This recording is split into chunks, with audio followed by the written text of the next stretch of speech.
చూడండి mutton curry చేస్తున్నాను. దానికి నాన్ స్టిక్ ప్యాన్ పెట్టాను. చికెన్ ఒక 3 స్పూన్ ఆయిల్ వేసుకున్నాను. హాఫ్ స్పూన్ ఆవాలు వేసుకున్నాను.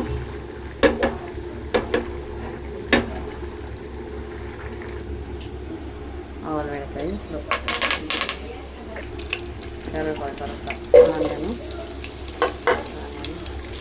ఆనియన్ ఫ్రై అవుతుంది. వెల్లుల్లి ముక్క, ఇందులో వెల్లుల్లి ముక్క దంచి వేసుకున్నాను. వెల్లుల్లి కూడా వేయకండి. మటన్ వేసుకుని ఇంకొక పెట్టుకోవాలి. మూత పెట్టుకోవాలి. టమాటా మగ్గుతుంది బాగా.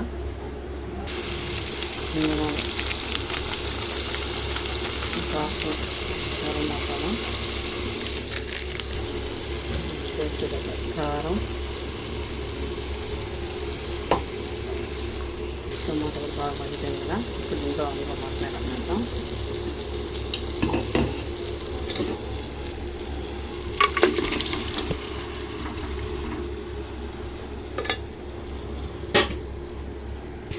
నెక్స్ట్ వేసాం కదా మటన్ వండు వాటర్ అది మా గ్లాస్ వాటర్ వేసుకున్నాం. వేసి ఇప్పుడు మనకు ఉప్పు సరిపోయిన తర్వాత ఒకసారి తెచ్చేసి ఆయన 10 మినిట్స్ కుక్ చేసుకునేస్తే మా వేడి మటన్ కర్రీ రెడీ అయ్యి 10 మినిట్స్ కుక్ చేసుకున్నాం.